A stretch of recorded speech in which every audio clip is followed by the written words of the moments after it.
Are you a current or future physician assistant wanting to learn more about finances? Then join me on this journey to become a PA the FI way. Hi, my name is Kat, and I'm a practicing certified physician assistant who will be your host. It took me 5 years after I started practicing medicine as a PA to thoroughly dive into my personal finances after I discovered the concept of financial independence.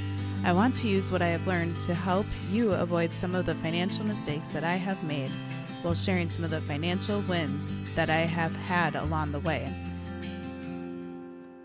Join me as we discuss financial strategies to guide you to becoming a physician assistant on the way to financial independence.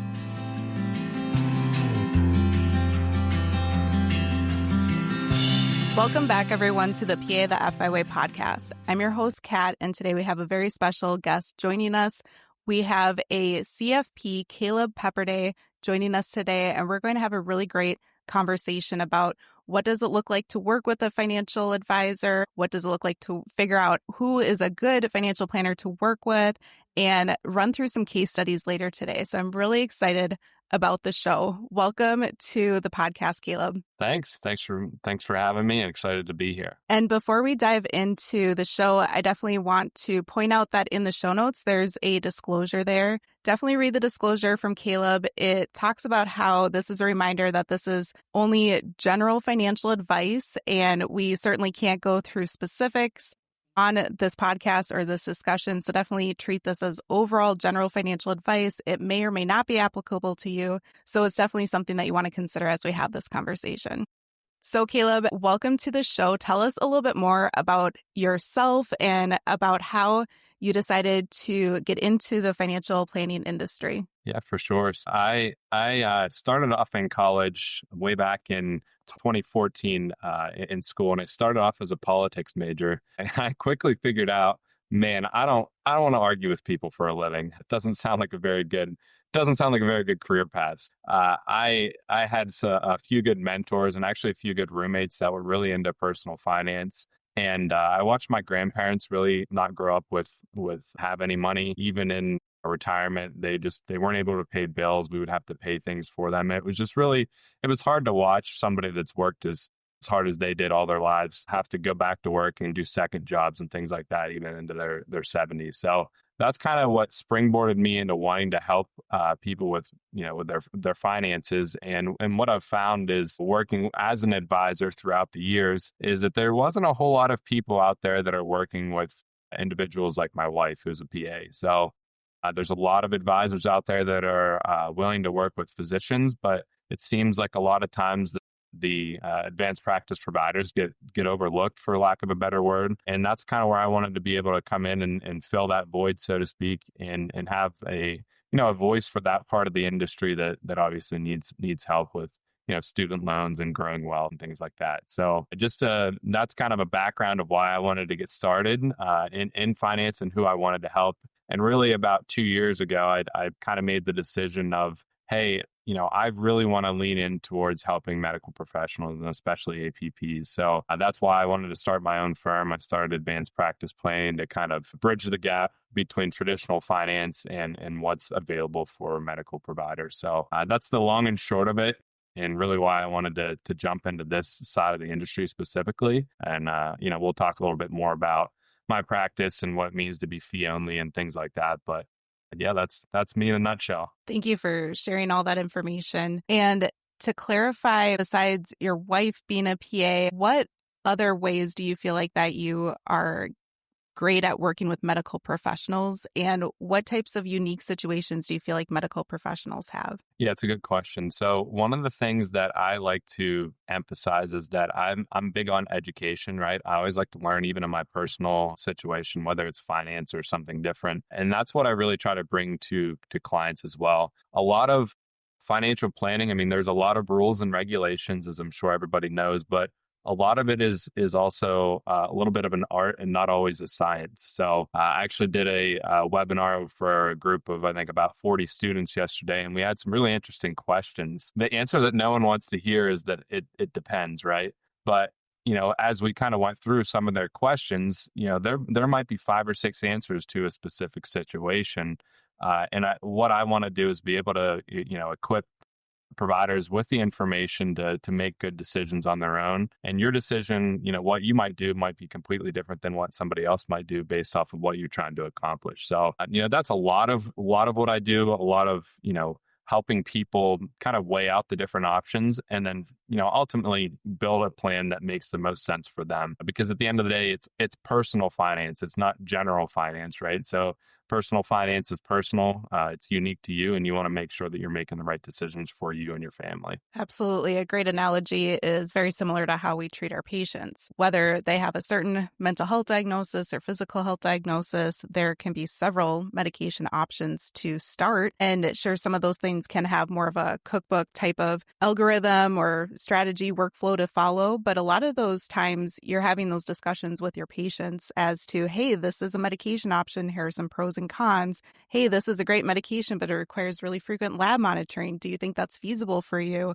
or not? So having those collaborative discussions with people is really nice and really great to do versus saying, okay, this is for sure what you need to do. Go do this, right? And they may or may not do that. Yeah, for sure. I wish personal finance was a little bit more black and white, but it's part of the reason why I have a job, right? Is that there's got to be a way to kind of weigh out the nuances and make sure that you're making the right decision for yourself. Absolutely. And let's talk a little bit more about the initials behind your name, Caleb. I'm sure you see lots of initials behind medical providers' names, but you are both a certified financial planner. A lot of people are very familiar with this term CFP, but you're also a chartered financial consultant. Could you share a little bit about what in the world both of those mean? What are the differences between them? And then why you decided to get both of them? Yeah, great question. So really, we'll start with the CFP, right? That's the more familiar one. What a CFP is essentially, I kind of think of it as more or less the gold standard for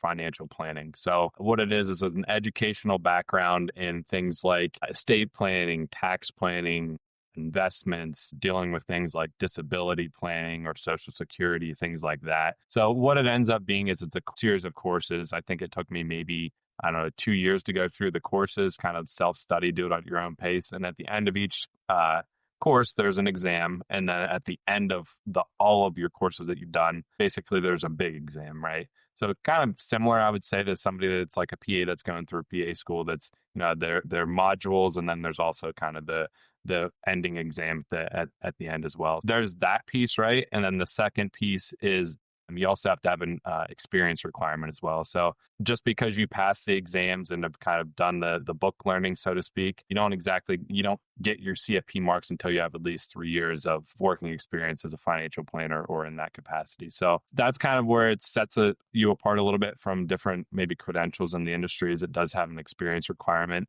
And then it also has the fiduciary requirement of, anything that I do or I recommend has to be in the best interest of my clients first, rather than, best interest of me, and also benefits the clients. And so that's, I wanted to pursue the CFP first because, like I said, it's kind of the gold standard in the industry. And the reason that I pursued the ChFC after the fact, it's kind of a building block off of the CFP. So there's a few gaps within the CFP curriculum that, the CFP gets you a long way to where you want to be, but the ChFC kind of adds a little bit of clarity in things like planning for disabilities or planning for people that need long-term care assistance, whether it's long-term care insurance or long-term care, coverage in a home or something like that. So that's really on top of everything that comes with the CFP.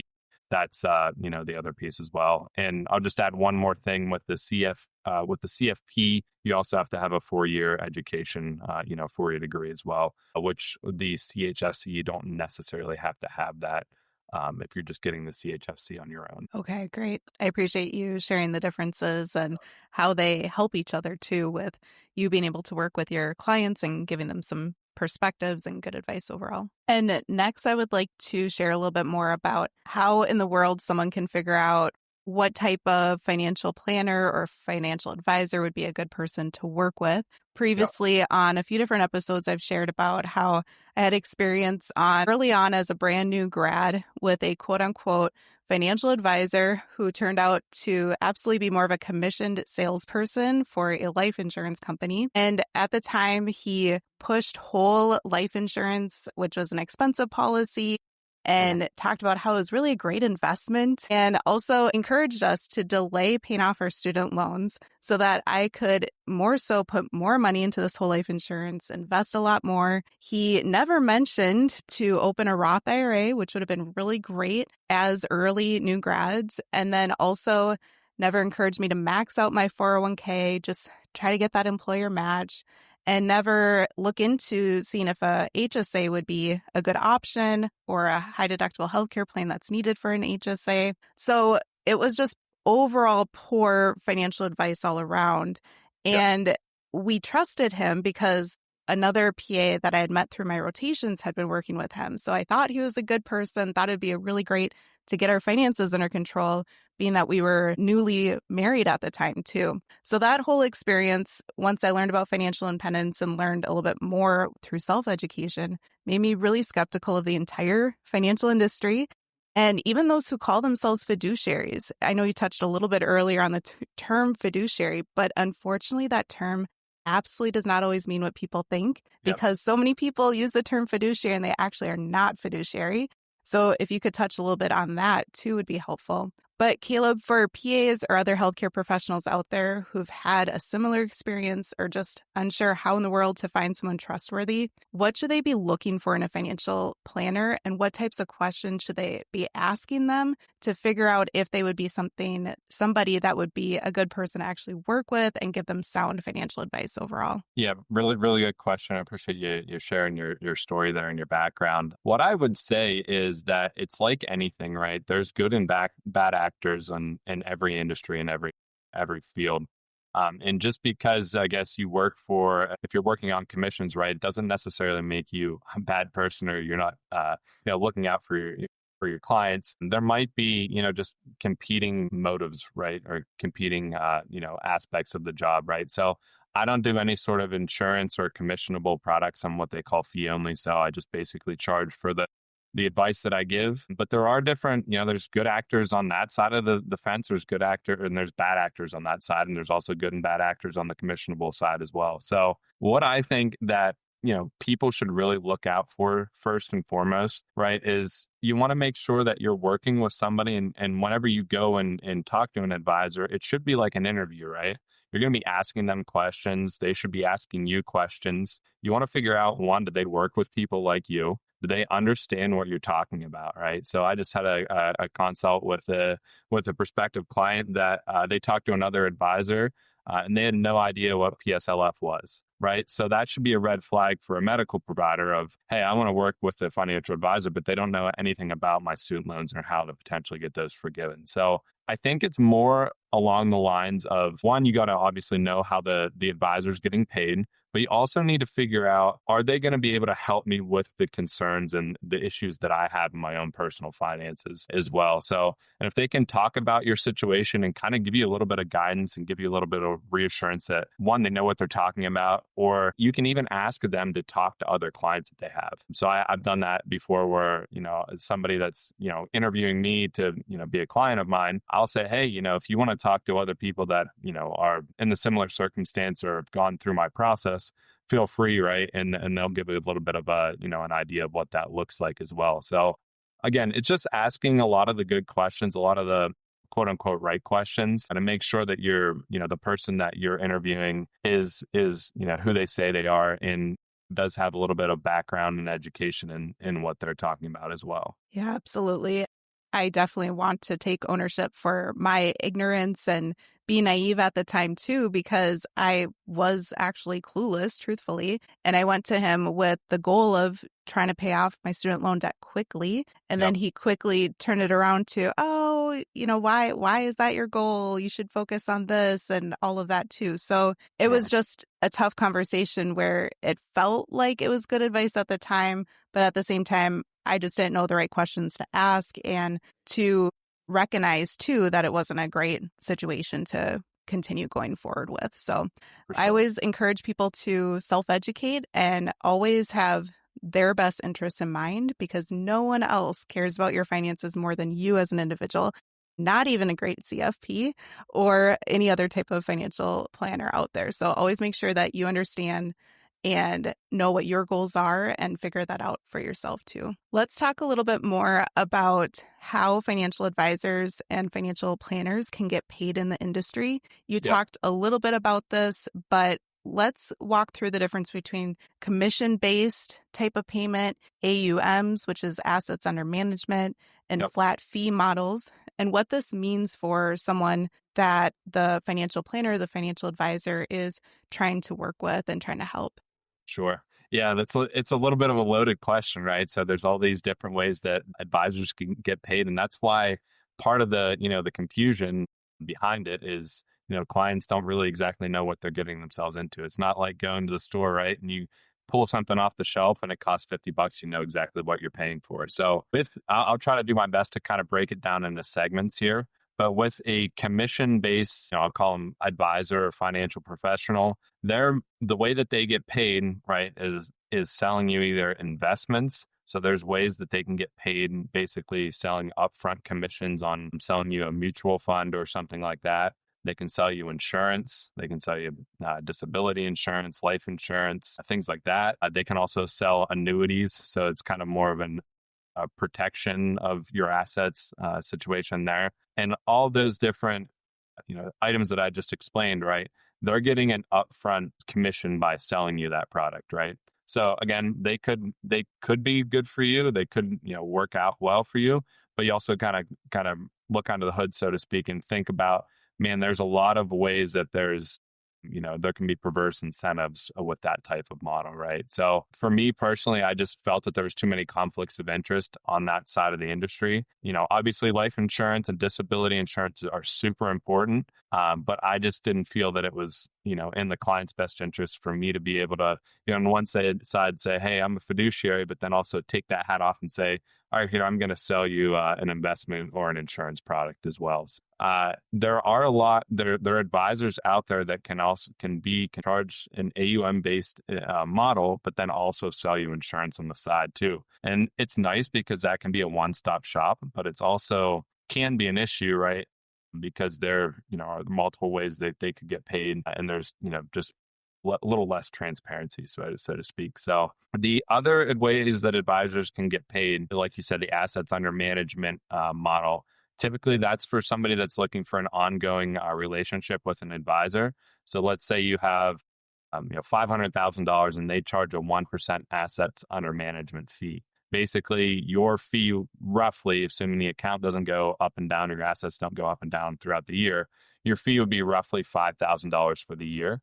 And they can either bill that monthly or quarterly or semi-annually or however they do it. But essentially, that's how you pay for the service. So that, there's there's different advisors that will offer different things for that 1%. So some people might just be investment management. Some people might do tax planning, estate planning, retirement projections, and all that included. So that's another thing you want to ask an advisor, right? If they're charging an AUM model or an AUM style, what are you actually getting for that cost? And if it's just investment management, you can probably get that a little bit cheaper somewhere else. The third option there is the flat fee model as well. So the way that typically works is that you either get set up on a subscription model. So let's say it's $500 a month that you pay to have access to an advisor. They either charge you kind of a flat fee for the year. So let's say it's, you might get all the same things that you would under the AUM model, but they might charge you, instead of based on your assets, they might just charge you a flat fee of like $10,000 a year. The other way that, that I work with clients is that a lot of people just kind of need a financial checkup, right? To kind of see where they're at. So I just charge people, I do the AUM model for people that need more ongoing advice. But then the people that need, kind of one-off advice as well, I just charge a one-time financial planning fee based off of complexity. And typically it's a few $1,000s just depending on their situation. So that's a long-winded answer. And the reason being is that it's not as cut and dry of, all right, here's how this advisor gets paid, here's how this one gets paid. There's a lot of nuance, and you just want to be aware of how your advisor gets paid. There's, the way I think about it is it's not necessarily good or bad, but you need to know how your advisor's making money. Yeah, exactly. It's great to truly understand that and to recognize, what's the why behind it too, to feel good about it as well and feel like you're in a good working relationship with a financial planner too, if needed. So you touched on how there's lots of different options for pay structures. What type of payment model could a PA or other APP expect if they decide to work with you? Yeah, great question. So, like I said before, I have the wealth management model. So that's for clients that are a little bit more mature in their, in their journeys there. So a mid-career provider, so somebody in their, late 30s to early 50s that are kind of wanting to make sure that they're on track. And so we would do things like tax projections, maybe some retirement projections, make sure they have the right account set up, things like that. That's the AUM based model. That's my wealth service model as well. So I charge an ongoing fee out of the investment accounts that I manage, and that pays for all the services that we do. So that's kind of option number one. Option number two is if you need just kind of like I call it like a financial checkup. What happens is it's typically a 3-month engagement. There's some data gathering at the beginning, and we figure out what issues and problems we're trying to solve for. And then, I'll develop my recommendations. We kind of work through those together. But the difference with that piece is it's kind of on you to implement a lot of those things because it's not an ongoing relationship, right? So I have clients that will do that because it's kind of like a one and done. I've also had clients that have done it 1 year and then, 6 months or 18 months later, they say, hey, I'd like to do that plan over again just to kind of, see where I'm at. And it's typically a little bit easier for me because I know their situation rather than just kind of being a person that I don't know. So I try to make it as easy as possible to work with me. It's either, hey, let's do this ongoing, or let's do it as kind of a one and done, or a one and then pause and do it later. So Yeah, absolutely. And both of those ways then are technically under the umbrella of fee only, correct? that is correct. Yep. Yep. So again, I don't have any sort of investment commissions or anything like that. So the only fees that you would pay me is, again, the one-time financial planning fee or the AUM fee as well. And that's all available online and things like that you can look at. So Sure.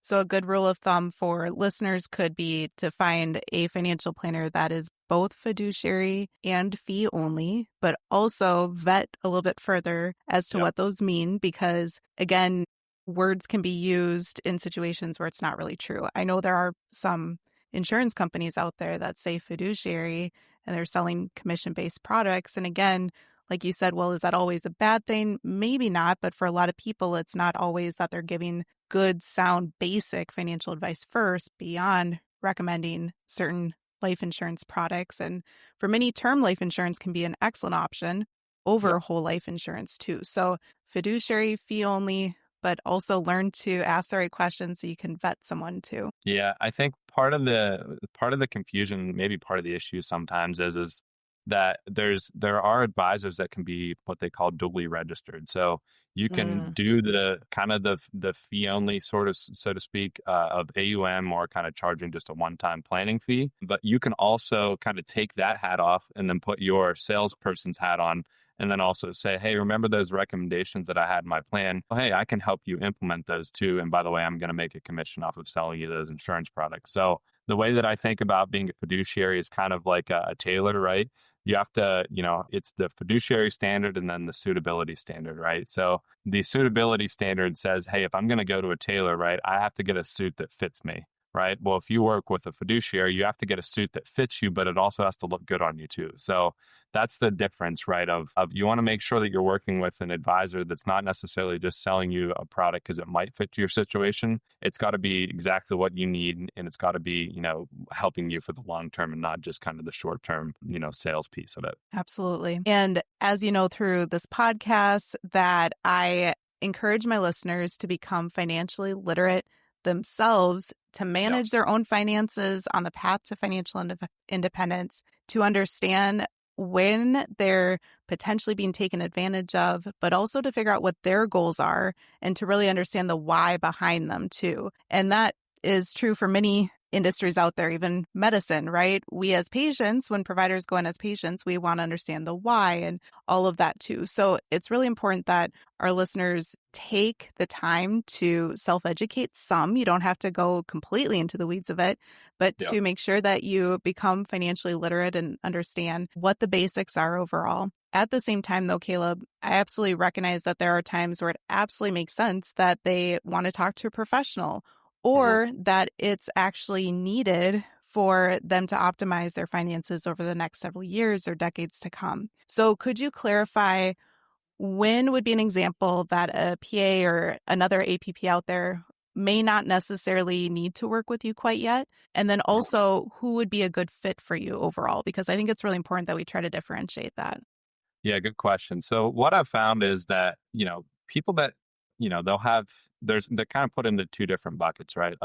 There's a lot of moving parts in their situation where it's not going to just be solved with one simple answer or, a couple answers, right? So what I see oftentimes is that new grads, right, the elephant in the room, right, is the student loan piece. But once they get that figured out, or at least semi-figured out, a lot of their planning in the early years is pretty simple, right? Put money in your 401k or 403b plan, put money in your HSA, Roth, brokerage account if you have it, things like that. So what I find is that might be somebody that's great to work with an advisor that just does consulting on like student loans. So you might pay somebody, I don't know, 500 or $1,000 to just give you kind of the path of, all right, how do I, get on the right path initially, but I don't necessarily need ongoing advice here, at least for the next 5 or 10 years, maybe. Where I find that kind of it makes sense to have an ongoing relationship is one, whenever you are starting to make decisions that you feel uncomfortable about.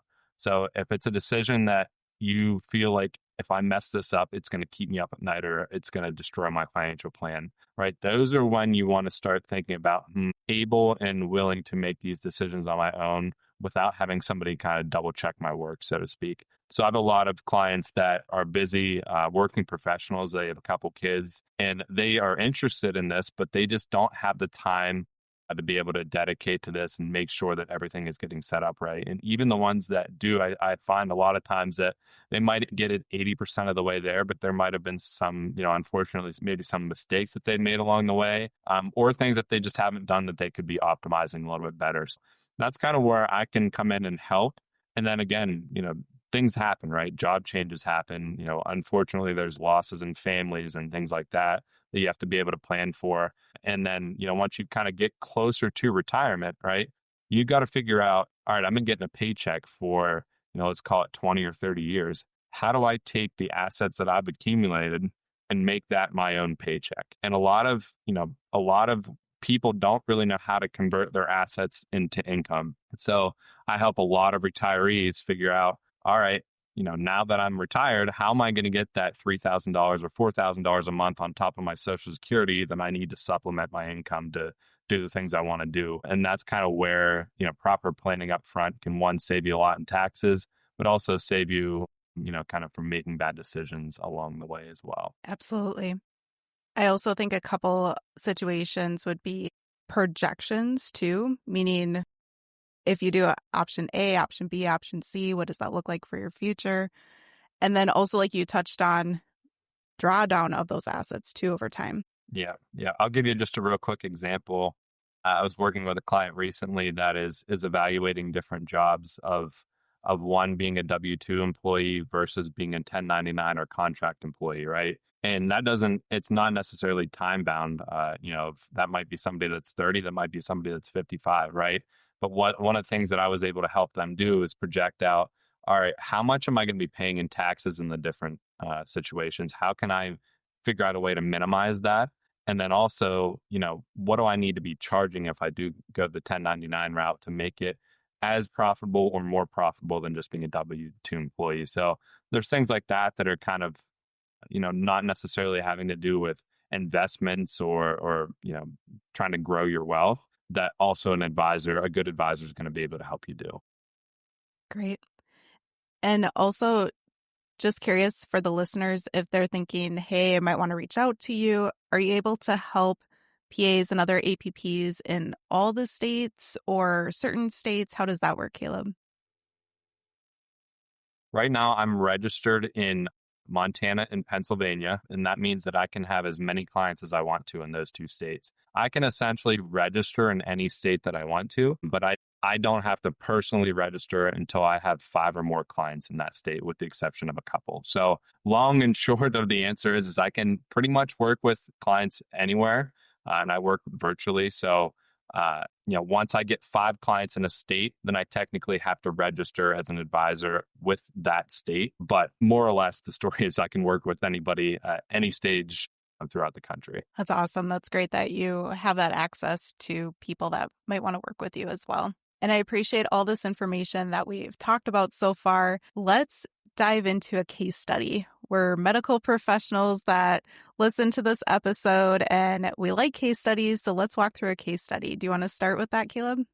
Sure, let's do it. So I'm just going to do a little bit of reading here to start to kind of paint the picture, right, of assets, income, things like that. So we're going to look at our clients here, Michael and Holly. So if you are an Office fan, you might get the reference there of Michael Scott and Holly Flax. But nevertheless, Michael is a PA. He's not an office manager. Holly is an NP. They have 2 kids, ages 8 and 10. Michael is 39 and Holly is 40. Their major goal is they want to retire at 55. They have a current portfolio value of $650,000, and we'll walk through how that's broken down between each person here. And they are saving money into their 401k/403b plans, getting a 10% match, they're putting in 10% and getting a 3% match for their employer, making a gross income of $300,000 per year. So that's kind of the baseline, so to speak. So as far as assets that Mike has, again, remember, he's 39, wants to retire at 55. He's got a traditional IRA for $100,000. He's got his current 401k that he's contributing to. That has $100,000 in it. He's got a 403b from an old employer with $100,000 in it. Holly has just one less account. She's got a 403b that she's working, her current employer, that's got $200,000 in it, and an old simple IRA plan with $100,000 in it from an old employer. They also have $50,000 in their checking account for emergencies and things like that. So whenever I'm looking at this planning situation, again, they've saved a great deal of assets so far, and they are putting a decent chunk of their paycheck away. So you look at 10% of deferrals into their 401k accounts. It's $30,000 a year, so it's nothing to scoff at, so to speak. And they're also getting a little bit of a match. But what I think we can do is actually kind of improve their situation a little bit more. So one of the things that I would do as the advisor, just kind of right off the bat, is I want to see with where the amounts they're saving at currently, are they going to be on pace to reach their goal of retiring at 55, right? And my guess is depending on how much they spend, they might be a little bit short. So typically, a client that is making $300,000 a year, they might spend probably at least $10,000 a month, and we need to be able to produce that with your assets over time.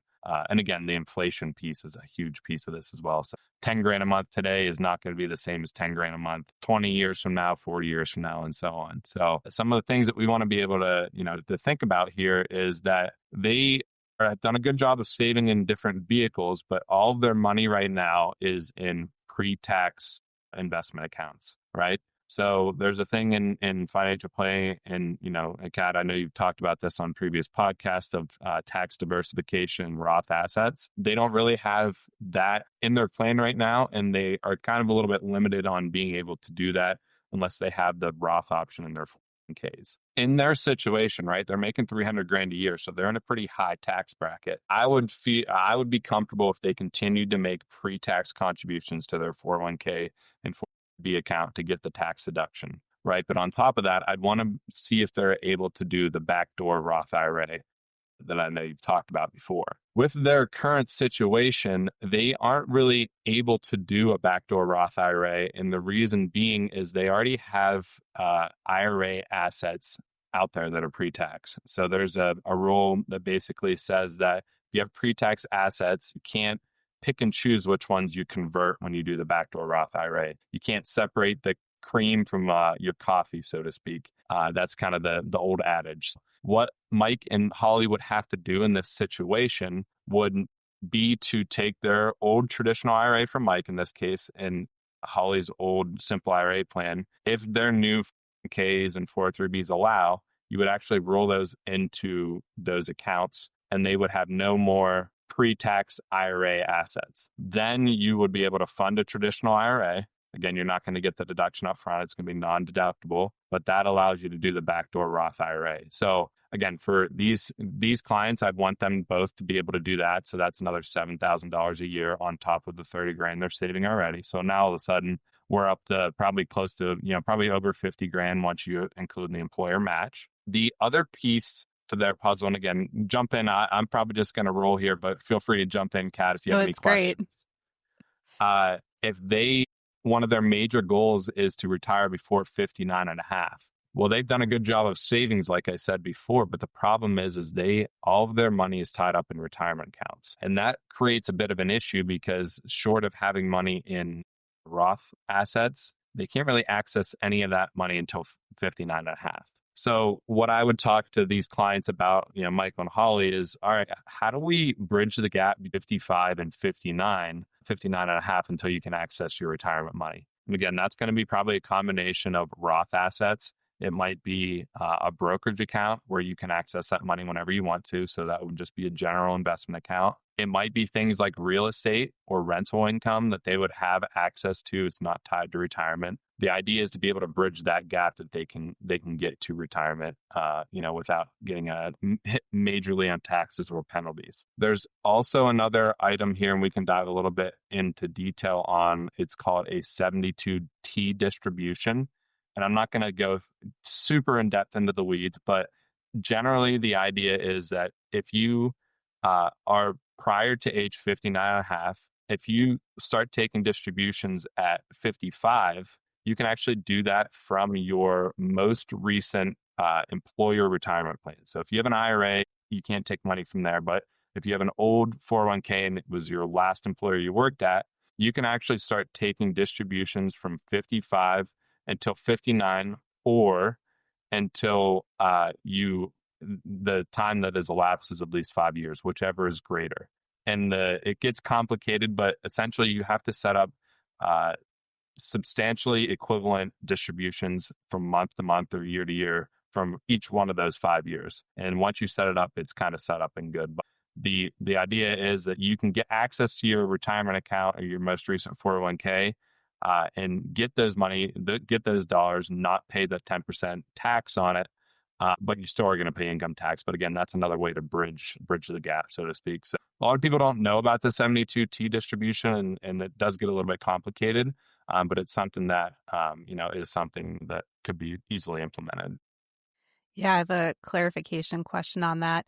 For 72T distribution, can that only happen at age 55, or can it happen earlier in the 50s or even 40s for people? My understanding is that it has to, I think, is 55 for the general public. And if you work for a federal-based employee, I think you can do it at 50, but don't quote me on that.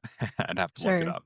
And then could you touch on a little bit about another option, Roth conversion ladders, how that could be a way to access some of your retirement funds earlier as well if you are pursuing early retirement?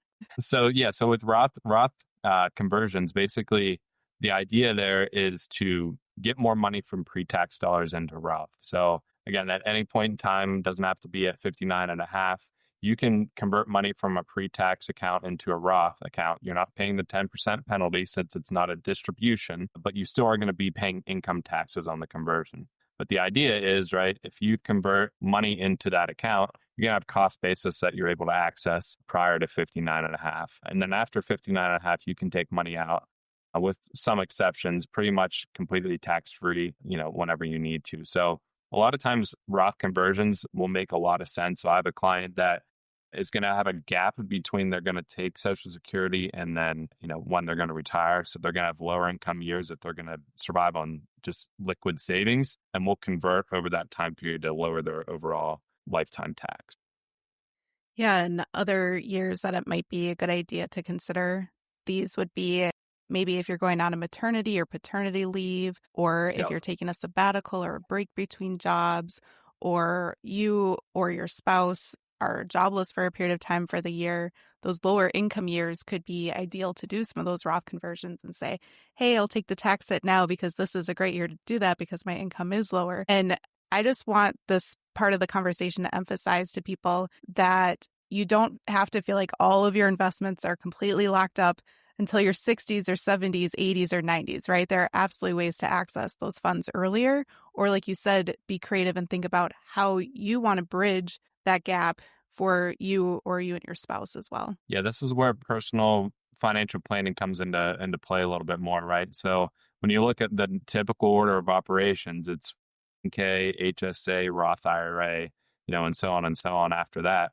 But if you're trying to retire early, that might not be the right mix for you because you need to be able to access money prior to 59 and a half, and that tax benefit that you do get from contributing to something like a 401k might not be worth it in your situation. So again, most people it is, but if you have competing goals, that's where it comes. You need to kind of have a little bit of nuance and there's room for interpretation, so to speak. Absolutely.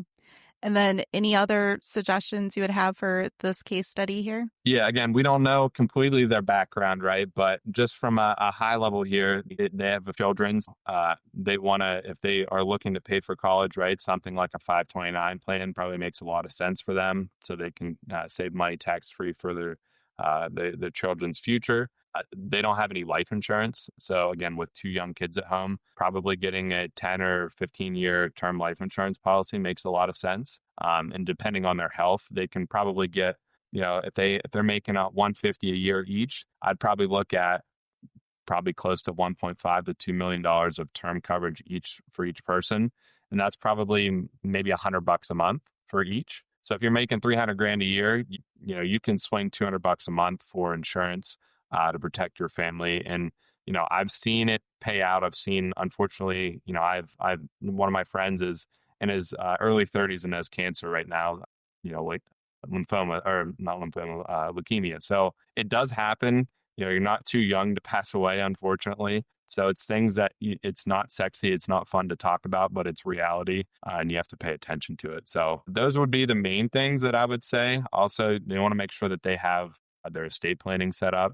So, wills, powers of attorney, healthcare directives, things like that. If they have two young kids at home, they might want to consider a testamentary trust. Essentially, what that the nuts and bolts of that are, gives a framework of if they were to pass away and assets go into this testamentary trust, they can kind of control the assets from the grave, so to speak. So let's say all of a sudden they do get $2 million of life insurance apiece and they both pass away in a flight or something like that.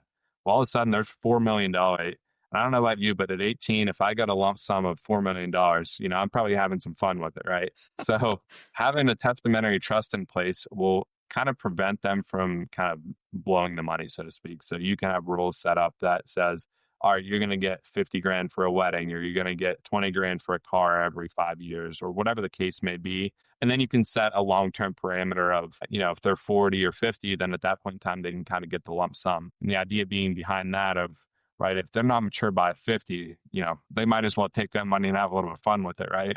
So those are all really great points, and definitely sorry to hear about your friend. That's certainly tough. It brings up a great reminder, though, that life insurance absolutely can be necessary and a great tool if you have people that depend on your income. So that certainly can be children, sometimes your spouse too. So absolutely get term life insurance set up if that's what's needed and that's the case. And it's just a great reminder that both my husband and I, we've had parents that passed away in their 50s and 60s. You just never know how long you're going to be here. So it's always a great reminder to take the time and the energy and the mental bandwidth to do these things. It's definitely hard to do and can feel overwhelming, but there are some professionals out there that are happy to help when needed, right? yeah, for sure. And one of the nice things that I like I said, I don't sell insurance, but I partner with different, representatives that will kind of implement the policy for you.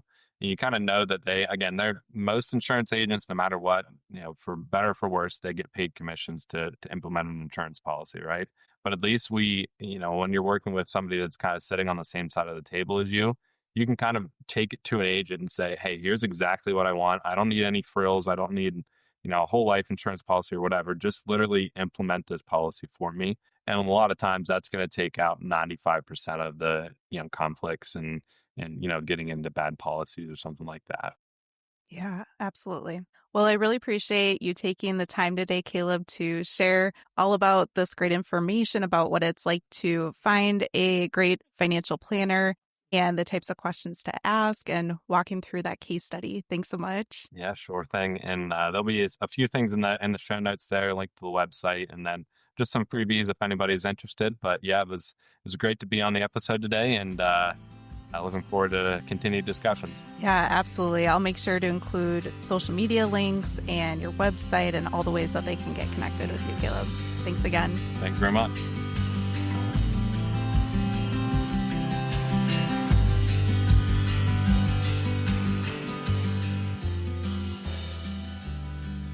Thank you for tuning in, and I hope that you decide to continue to join me along this journey of becoming a PA the FI way. Please take a moment to press the subscribe button on the platform that you are listening to this on, but more importantly, consider sharing with another current or future PA that could benefit from the information that we reviewed in this episode. Take care and have a great rest of your day. Until next time.